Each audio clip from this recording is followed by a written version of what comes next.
And this is Tam Gentry. And before we get started, I just want to let you know that this is an 18 plus podcast due to the language and material being discussed, and it has the potential to trigger anyone in the areas of abuse, addiction, death, murder, cartel, mob, LGBTQ plus, or religion. So if you have sensitivities in any of these areas, just be aware and step away if you need to, or if you need to pause and not come back, you can also do that. We care about each of you, and we want you all to go on this journey with us.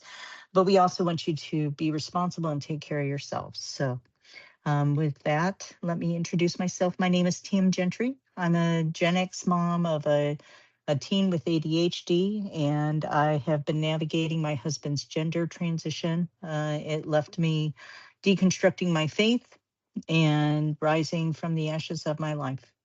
This podcast is where I unpack identity, relationships, healing, and what it actually looks like to rebuild my life when the script that I had was no longer fit for me anymore. So that's kind of me in a nutshell. And Tiffany, you want to introduce yourself?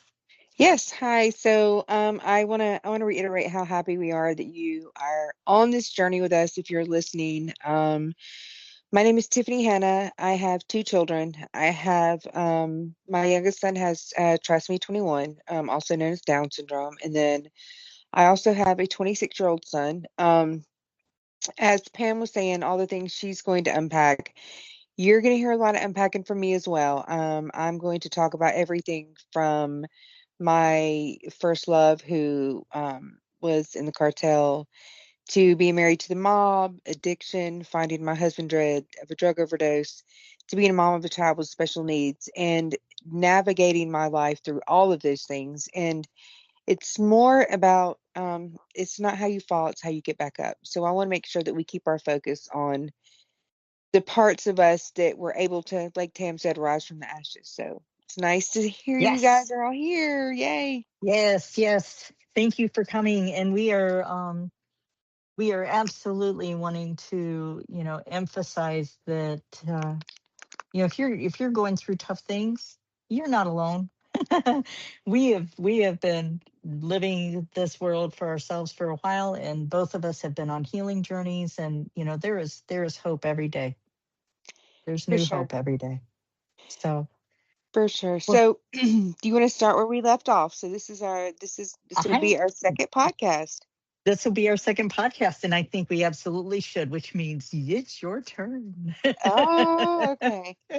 So I think where we left off, I was talking about a little bit about my relationship with Javier and him infiltrating a family wedding just to be sure Yes. that and him asking questions about, was this Jonathan, was this my son? I remember the phone call that I made home because at the time I was in prison. I made a phone call home, and my aunt and uncle had custody of Jonathan while I was away. Here we say when I was in college. I really have been to college, but when we say that, it's just funny. Yeah, my uncles That's are like, funny. "How's college?" I'm like, "Yeah." Um, Outside of that, but my aunt, I remember talking to her and her freaking out on me and wanting to know how he knew who Jonathan was, who he was, and then my family Oh. said they were going to move. They're like, "We're going to move," and all these things, and I'm like, "It's Oh yeah, I okay." bet they were terrified. They were mortified, terrified, mortified, all the things. But I think that in my headspace then, I felt like it was his way of keeping his finger on my pulse. You'll hear that a lot from me because I always say he's always had his finger on my pulse in some way, shape, form, or fashion. And I think it was, his way of letting me know, no, not just, I love you and I'm still looking out for you, kind of just knowing where I was and that I was in prison and what I was in prison for, and kind of just letting me know, like, hey, like this is always going to be a part of your life. And Right. I'm not going anywhere. yeah, I'm he's not. not going anywhere.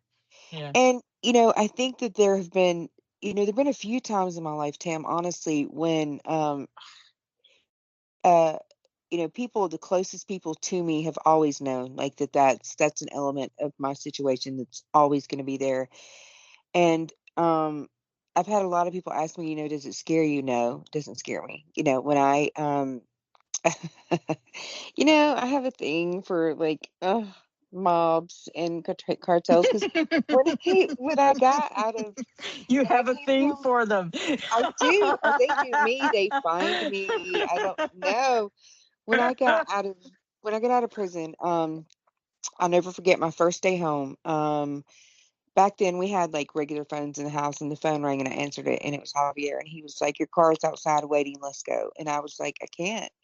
And he was like, "What do you mean you can't? Like your car's out there, your driver's there. I got you an apartment." And I said, "I can't do it. Like I just can't do it." And he was like, "What are you fucking talking about? Like I got you this car and just fucking driver's waiting, and we're gonna go to your apartment." And I was like, "I can't do it. Like I can't do it. Like I just did this Oh. time. I've got to prove to my son that he was worth it, and I've got to be there Mm. longer than what I was away." And he was like, "You know Now, what this means?" when you're talking about your son, you're only speaking of Jonathan at this I'm point, only right? You speaking of didn't have. Jonathan, my oldest son. I Okay. didn't have Angela yet. Okay. Okay. And he was like, "Do you know what this means, right?" And I was like, "Yeah, I know what it means. Like I'm done." And he was like, "Okay, okay. Do you need me? You know how to find me." And I then talked to him. I met Angelo's father. So I met someone who ended up being in a mob family. It was crazy. And I had no You're a idea when I met magnet. him. I did not know. I just knew so there used to be this app, this dating app called Plenty of Fish. I think it's still a thing. And a friend of mine was a school teacher, and her and I would get on this app, and we would send each other like the worst dates we could get. Like I would sign into her name, she would sign into my name, and I would like pick like the most grotesque men I could find, and try to get them to set up a date with her. And it was a going thing between her and I, and it was really funny. Girl, that's I cruel and know. unusual. I know. It was great though. And whoever won had to buy the other one lunch.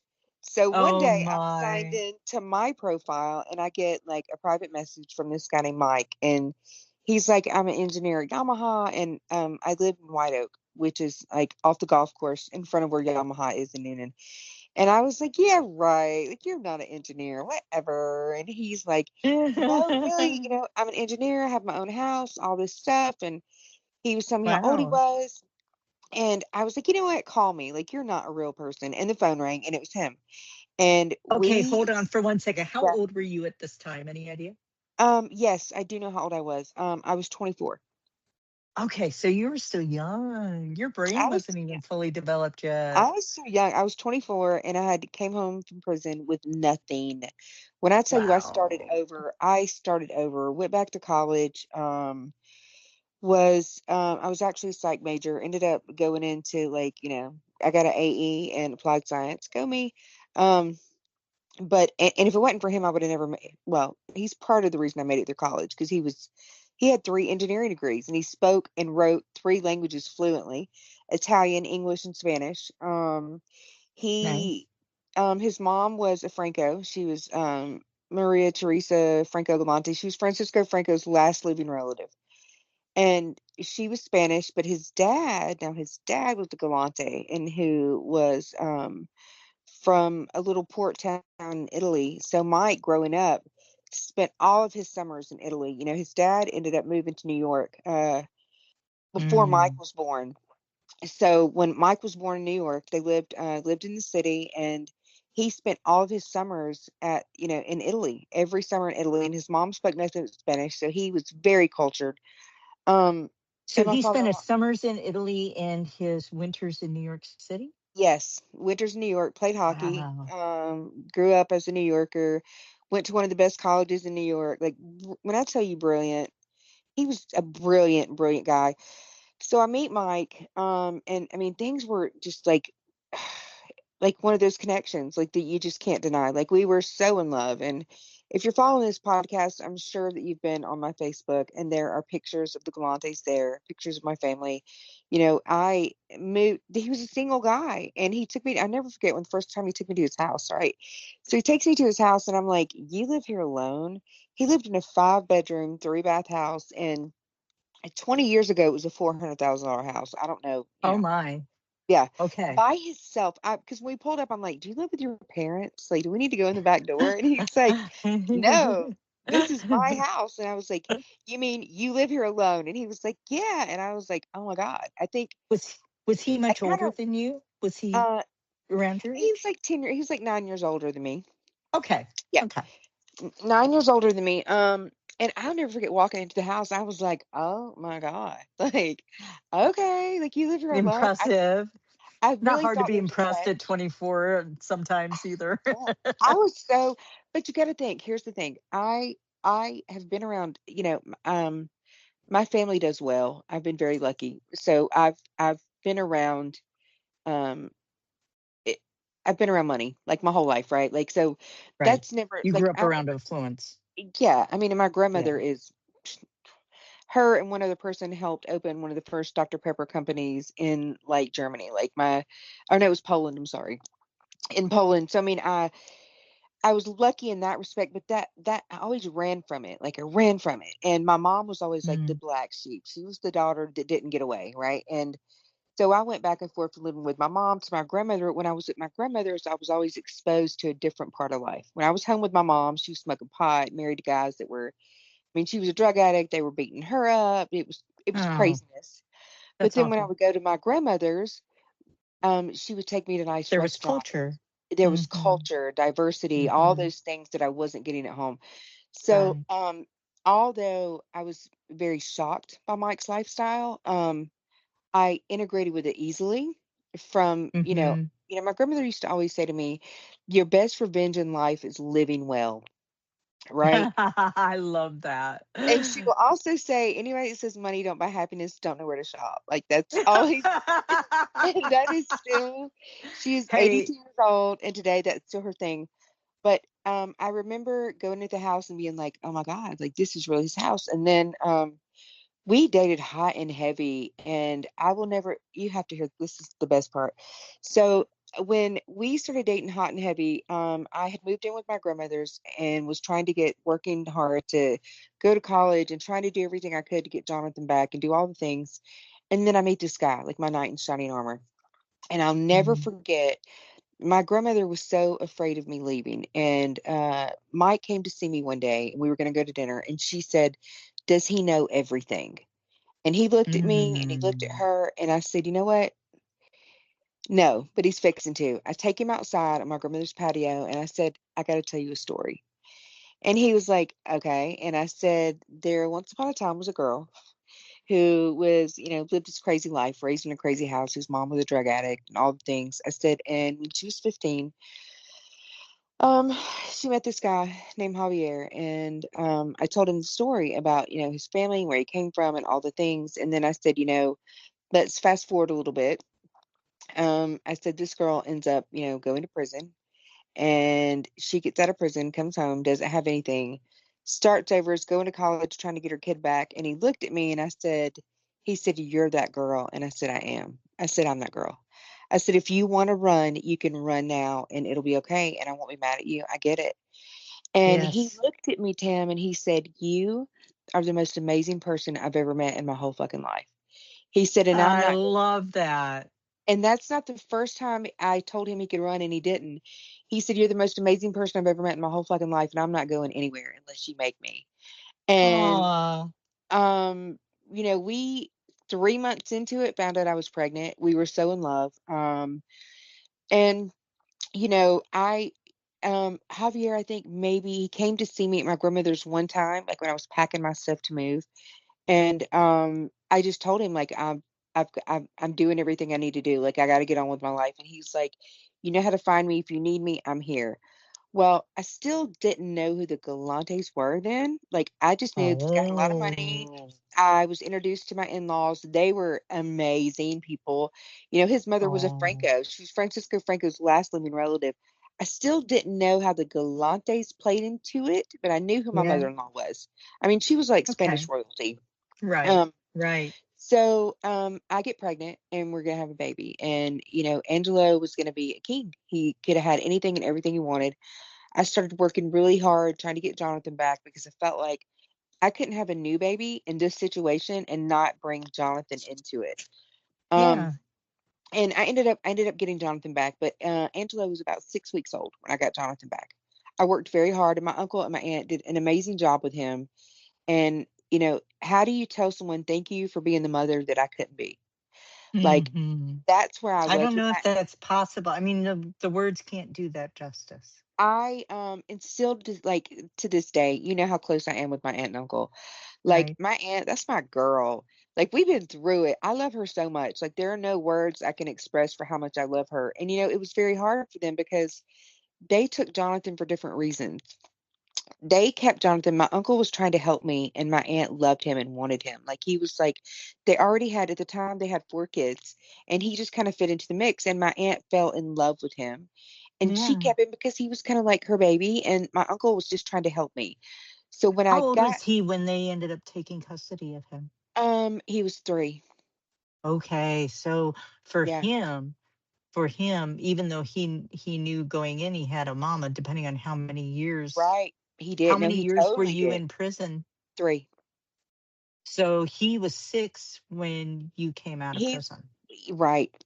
And after all the things, working really hard, doing everything I need to do, I got him back. I had him back before his 8th birthday. But I was Wow. getting him on the weekends, things like that. But it took me Okay. So until he his. he got way reacquainted with you. It wasn't Yes, like you just immediately. got out of prison, went and picked him up No, one day, and then that was no, that. we didn't do that. Like it started Good. off like me and Mike would go to mass and we'd see them at mass, and then we'd get him for the weekend, and he would come spend the weekend with me and Mike. Like it was a very slow. It was slow progression, but it was still progression, right? Yeah. Um, but I still to this day, like I love my aunt so much, and I know it was hard for her because she had this little boy that she'd invested all this love and energy and all this, and I was very sensitive to that. And we all 4 became very close, like Mike and me, my aunt and my uncle. Like we ended up becoming very close. Like we were over here all the time. Like we were big buddies. Um, but I remember when I told Mike he could run and he said he wouldn't run after I had Angelo, so he was full term. The pregnancy was great. I mean, it was the greatest thing ever. Like I was treated like a queen, and I had this big house and all these things that I just prayed so hard for. I felt like God had finally answered all my prayers. I bet. So, and we had all these plans for Angelo. Like he was going to go to Harvard or Stanford, and he was going to, play football, and he was going to play hockey, and all these things. When I had Angelo, I'll never forget the nurse asking me, where his dad was from. And Mike's Argentinian Italian.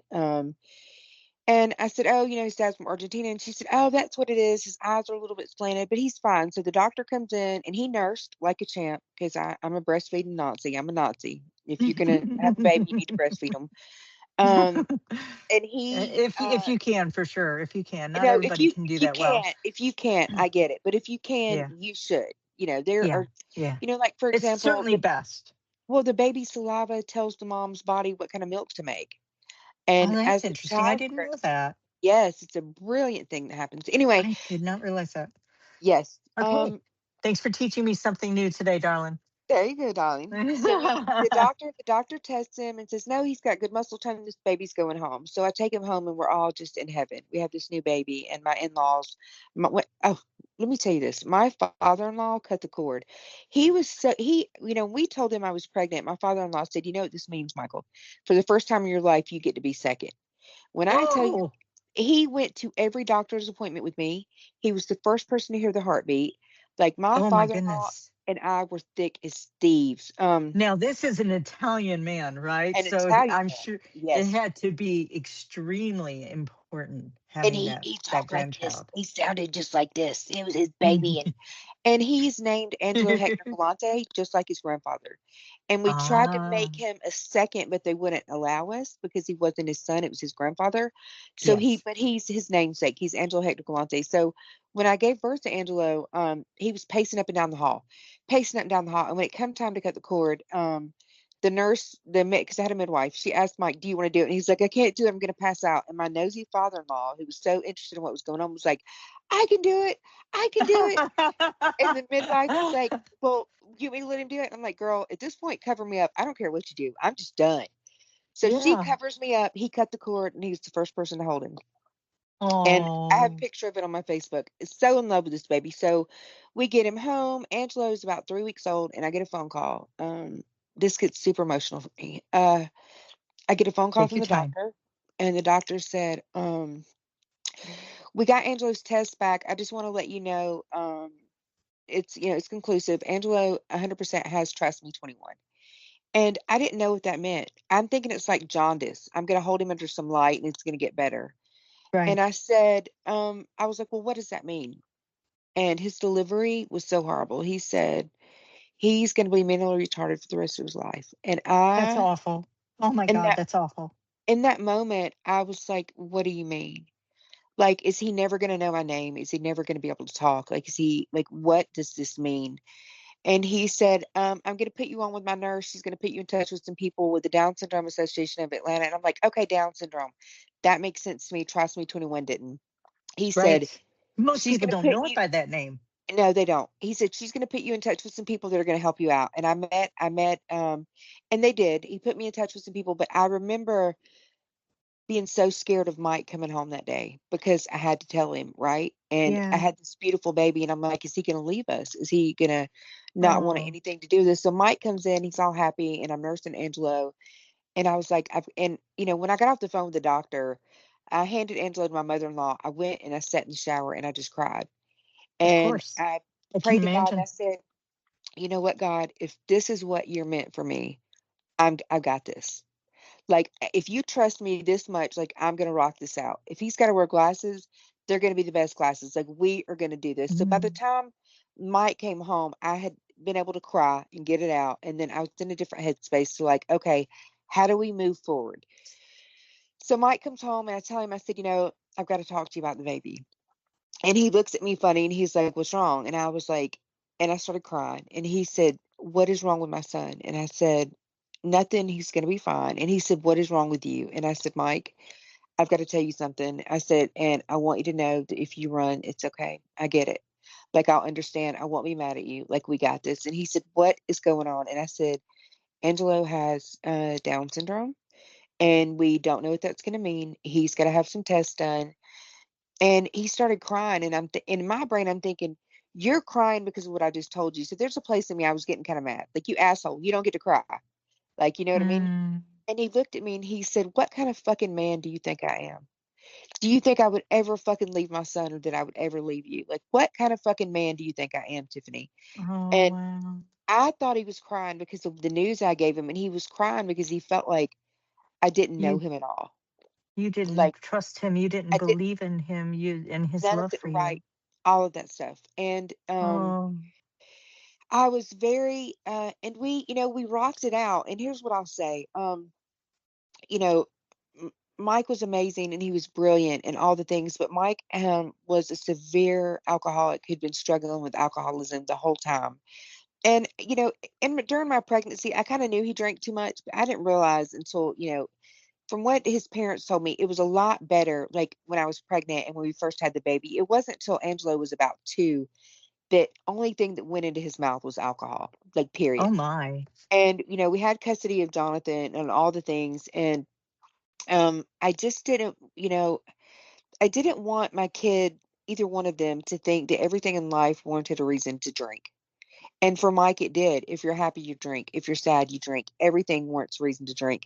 And even at that point, I didn't realize his, like, family status, the type of family that he came from.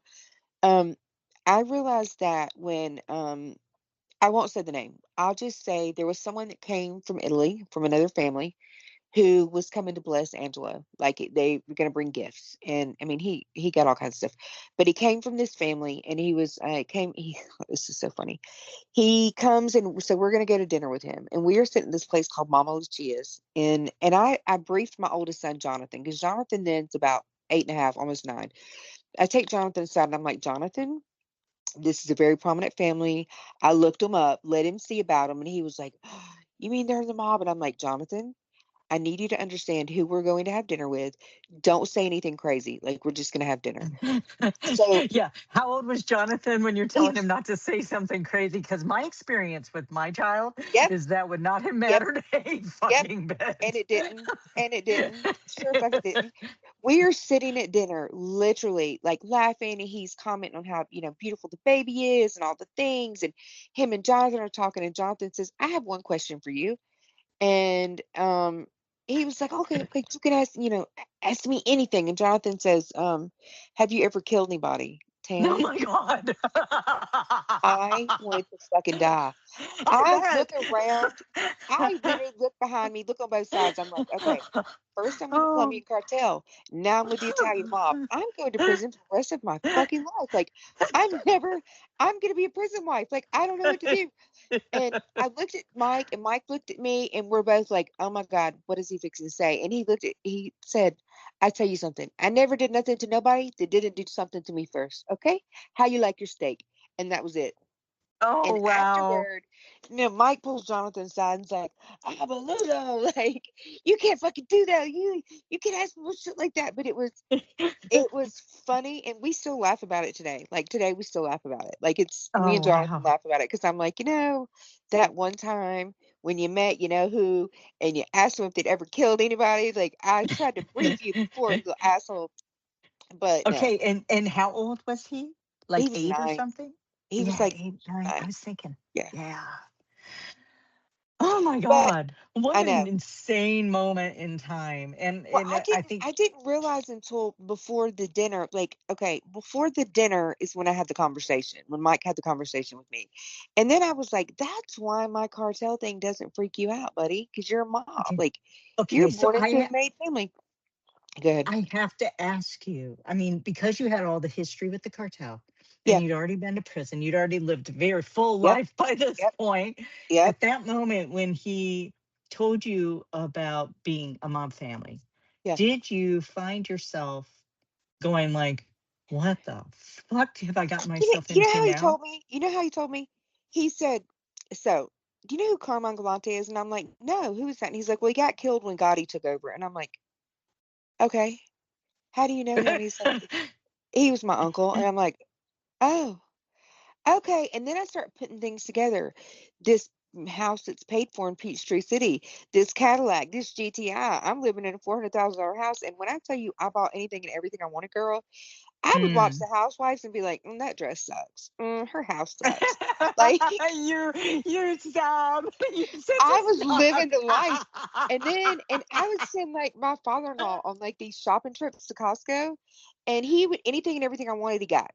I Oh my mean, literally, like gosh. there was no limit. And we went to dinner every Friday night. We either went to a steakhouse or we went like to Mama Lucia's. We went somewhere nice. I mean, but when he said that, I'm like, now it makes sense, you fucker. Like now I get it.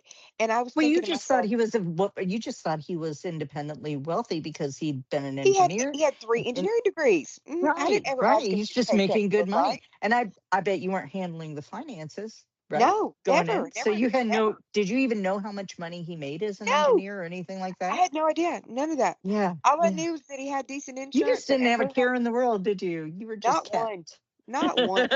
I just kept my house clean, took care of my kids, and they wore and we, all the things. Like it was great. Life was great. Life was good. But Yeah. he, you know, the more that he drank, the more fearful I became. And it got to Did you where, see signs of violence or anything like that that no, seemed to be creeping to he the was not a surface? he wasn't violent, but here's what happened. I have 3 degrees. And when Angelo was like uh 18 months old, I started talking to Mike like, maybe I should start working because I could notice his drinking was just out of control. It was like causing him problems at work, things like that. And I wanted to Mm, contribute to the family. Like I wanted to help the family. And honestly, I was in college the entire time I was pregnant. And and he put me through college. I'll give him that. Like oh, they set me up for life. I'll never forget my father-in-law when I was pregnant, coming driving from Peachtree City to pick me up because we only had one car. We had the GTI. Mike was at work. He would drive all the way from Peachtree City to my house to pick me up and then take me to school and drop me off. I would go through 2 classes. He would drive back to pick me up, take me to dinner, and take me home every night that I had school. Like when I wow. tell you we were thick as thieves, me and my father-in-law were so close. Um, but when Mike's Wow. and I've always felt like, whenever I try to talk to my mother-in-law about his drinking or things like that, she would blow it off like it wasn't serious. And it made me be very resentful of her because I felt like I need him. I need him to be alive. I need him to be a father. I need him to be a man. And he is Right. sinking into alcoholism, and you are allowing this shit, and I'm just not with it. But Yeah.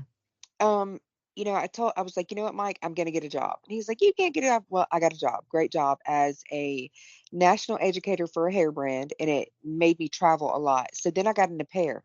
I had a live-in nanny. Um, and I was, contributing to the bills and all things, and I was making great money. And, the more that I worked, the more successful I became, the more it's like the more he drank. Of And course. I've That makes got, perfect sense I because he had a was live-in feeling nanny. He, insecure right. and But, probably a little bit emasculized by that. and in Emasculated. my brain, I the way think that that was the my, wrong word. it's, I think it's the same word either way. It's Yeah. non-masculine. I I think it, I felt, you know what I said to him? I said, the best thing you ever did for me was showing me I couldn't depend on you. Because at this point, I had already been through prison and already been through so much. And I was like, you know what? One day right. he's going to die on me. And Right. I didn't know how much money was there. Okay. Let's just say Right. that I knew that he came from money, but I thought it was his dad's money. And I Of didn't know course. like what that was going to look like. So I was Yeah. trying to build a future for me and my kids. Right. And And I make sure left that you my had security because if he's going to die you're gonna and drink yourself to death. You're gonna leave us right. alone, and we still have to survive. And Right. I remember it started getting volatile. We started arguing, and he'd be like, "You know what? Get your shit and leave." I was like, "You're gonna keep saying that, and I'm gonna buy a house. Like you're gonna keep Mm-hmm. saying that shit one day, Mike, and I'm gonna buy a fucking house." He didn't believe me. I did. I bought a house, a small house across, Mm. and I never intended on leaving him, Tam. I felt like I was gonna buy this house. Maybe we would move into my little house and rent out the big house. I never intended on leaving him, but he just let me leave. He didn't try to stop me. He just let me leave. So me and my nanny and my boys moved into my small house. And when I here's what I will say. In Italian families, you don't leave and you never call the police. Mm. Period. Those are things you Mm. do not do. And as I was preparing to leave, my father-in-law and I's relationship started to decline because he felt like you don't leave. Like no Right. matter You're what. walking out on him. Yeah, I was leaving, and for him, I wasn't just leaving Mike, I was leaving You were him. leaving the family. And he was Mm-hmm. very bitter with me. And, I it wasn't until like 2 days before my father-in-law passed away, I had already moved out and had my own place. And Mike was getting Angelo every weekend. And I mean he got his baby every weekend. I never asked Mike for a penny because I was determined to make it on my own, and I did, girl. Like I bought a house, we were doing Mm-hmm. good, and I still at that point would have wanted my relationship. I still wanted Mike. I still wanted our life. I just couldn't deal with how bad the drinking was. But then Yeah. my father-in-law would not speak to me at all. And it wasn't until 2 days before he passed away Mike called me and said, "Can you meet me at the house in Peachtree City? Something's wrong with Dad." Oh And no. I was there before he was there, and my father-in-law was so happy to see me, and he missed me so much. And I love you, and where have you been? He was so disoriented by what was going on with him physically, he'd forgotten all the things that had happened, and it was like Oh. he'd just not seen me in a week. And Oh um, wow. he was one of the greatest men of my life. I we went to the hospital, and then from the hospital, I ended up going back to my house. And it was 2 days later, Mike called me and said, "Can you meet my mom at the hospital? They just took my dad. I think he's dying." And I remember Oh I beat Mike to the hospital. I'm on the phone with Mike, and I know what he's doing. He's stopping and drinking because for him, he had to be drunk for everything. Like, so, and I'm like, "Mike, you need to get your fucking ass to the hospital. Like, your dad is dying. What the fuck is wrong with you?" And he's like, "Just go in for me. I'm coming in. I'll be right behind you. I just can't do this right now." And I'm like, "Get your shit together and meet me at this fucking hospital." I walk yeah. in the hospital room, and my mother in law is crying, saying, "Lito, why did you leave me? Why did you leave me? Why did you leave me?" And he was gone. And Oh. um, he was one of the greatest men of my life, and I will miss him forever. And that put my mother-in-law and Mike living together. It was just the two of them. Mike moved out of the big house, moved into the house in Peachtree City with his mom so that he could be there with her. And even then, I just started dating, just started dating again, but I didn't realize like the dynamics of an Italian family and what it means if you leave. And like I never knew what that was going to do to our relationship. And I think back now and I wonder if I would have stayed if Mike would have pulled out of it. How could life be different now, right? We all do that. Yeah. Yeah. But in all of it, here's what I know. I've been very blessed and I've met some amazing people.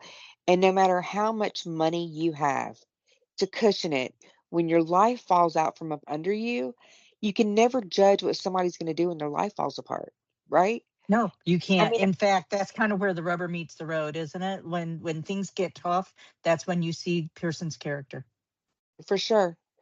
For sure. So enough about me. Enough about me. So let's talk about you for a minute because I know that Well, I was let's wondering if we should talk about me or if we should cut this segment since we've been going about 30 minutes. I didn't want to interrupt you because you have been really in this story and I've enjoyed hearing it. So I don't mind talking for a few minutes. Maybe we do that and then we'll cut.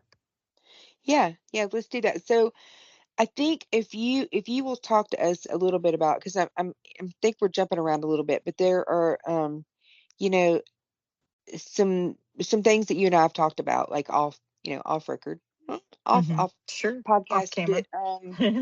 I where you've reached a point in your life because it's something you said to me today that I love hearing from you, and I want to know like how you got to that point where you're like, you know what, I just don't care what anybody else thinks about me anymore. Like I don't care. Like good, bad, or indifferent, what I think and how Yeah. I feel about me matters. Can you tell us a little bit about like because that sounds very healed and healing to me, Yeah. kind of how you Yeah. arrived at that. I think that's a great way to finish this segment. I have been on a healing journey for years and years and years, but I'll tell you, that started probably 25 years ago, but in small, isolated segments. And so some of the segments weren't so small, but they were isolated moments in time. They weren't like this continual healing journey. And so there's been windows of my life where I kind of got more unhealthy in some ways and healthier in others. And I spent a lot of years kind of doing that during my marriage. So can I To ask you, do you mean when you say healthy in some ways, unhealthy in other ways, do you mean physical ways, emotional ways, spiritual ways? Can you clarify that just a little bit? uh, yeah, sure. The it probably covers all three in truth. Okay. However, what I was referring to in that particular thing was primarily emotional ways. Right. I definitely hit on all three of those, and we'll get into a whole lot related to all of those. But in this particular statement, I was referring to emotional health. I went into my marriage with Aben, and I mentioned last time we got married in 2005. So, we were 16 and a half years in before he decided to transition. And during that window, I kind of gained health in some respects, but I also lost health in others. I became very codependent. I became a shadow of him, and I lost the essence of who I was at my core, so that by the time he decided to transition, I ended up in a space where I didn't really know who I was anymore without him.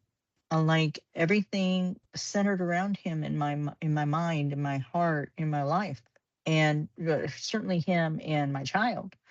So I got to a place in that this one point in time when I realized my life is changing. I cannot control this change. This is his decision. But the rest of this, I need to do something about. I need to understand who I am and what I want out of life. Because you know what? If he can do it, so can I. I can figure out who I am and I can find who I am. And that was um, the beginning of a little bit more healing for me, where I started this process of healing a little bit more, recognizing that I needed to, recognizing that I had lost myself, recognizing that my identity was all wrapped up in all the people around me, but not in me. Like I had lost what I cared about, what I liked, how I thought about things, and who I was and wanted to be. And I didn't have dreams and aspirations of my own anymore. Everything was coupled. And now that coupling was getting disrupted. And it wasn't at that point in time, we had not decided to split. There was kind of a thought that we would remain together. I decided to split later, and those reasons I'll get into in a different podcast. That's probably not a great segue for this moment. But I did end up going into a place of self discovery. And in my self discovery, I found that I had a lot of wounds that some of them were extremely old. And I knew that in order to heal some of this, and some of this touches on me deconstructing, I knew that in order to heal some of those wounds, I had to face myself at a level that I had not done. And I had to be willing to face others at a level that I had not done, related to that. And some of that ended up being perpetuated by the very act of what was happening when Aben decided to transition. I ended up transitioning, in a transition of my own. Right. And it Just was in a different different. way. And It was different, yeah, I but want to it applaud very you for much that. existed. I'm sorry.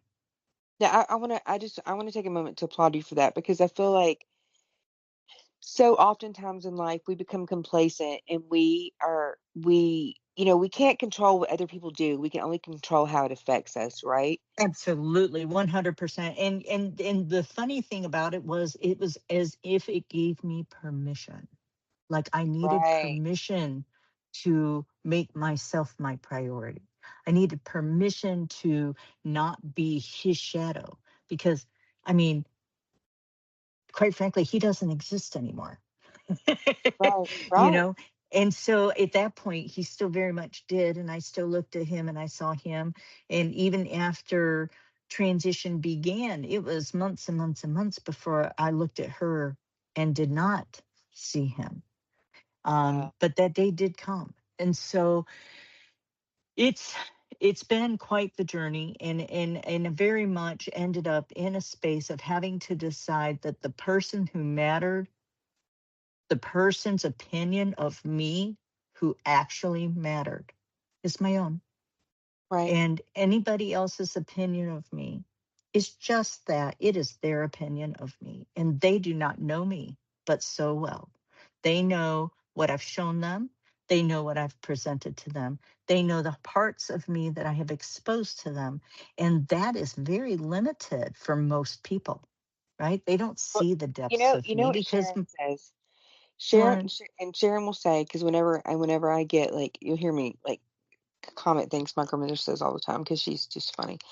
She says, she'll always be like, you know what? Opinions are like assholes. Everybody's got one. I love that. God, I love her.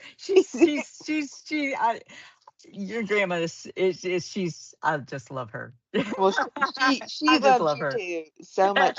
I think with our next podcast, like, I really want to dive in deep to um a few things, like you talking about being, his shadow, and then also Yeah. I think, we start off next time. Let's start with that, and then I also want to know, like, because when you said, you're looking at, you're still seeing him, like, what that was like for you when you didn't see him anymore and you only saw her, and like what that felt like resentment, fear, all the things. Yeah. I I think that's think that fantastic.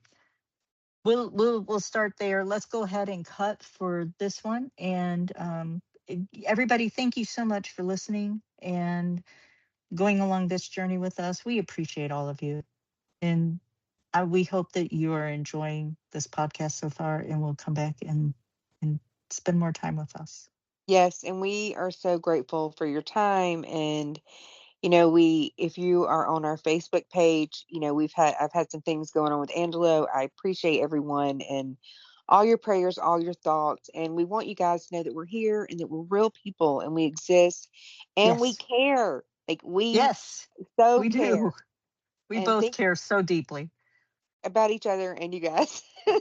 Yeah, well, we want to not just focus on our stories, even though our stories can be rather interesting and even comical at times, Yes. but also, to really focus on how that's impacted our lives in a way that has made us who we are today, and how we've brought health out of those circumstances. And And if you are struggling, we don't care what it is with, reach out to us. We care, like we yeah, have resources. If you know someone that's struggling with addiction, please, reach out to us on our Facebook page. I will help you find yes, resources. Like if yes. you're, struggling with things that Tam's been going through, if your partner's in transition, please like reach out to us because our biggest goal with this at the end of the day is helping people see the light at the end of the Help tunnel. And people. Absolutely. Help people get the help that they need or the support that they need, whether it comes from us, or we put you in contact with someone else. But whether it's abuse, addiction, or something in the queer community, we very much want to be a support where we can. And thank you, and welcome. You guys are the Redemption Crew. Welcome to being a member of the Redemption Crew. We thank you so much and hope that you guys enjoyed this. Absolutely. Thank you so much, and we will see you soon.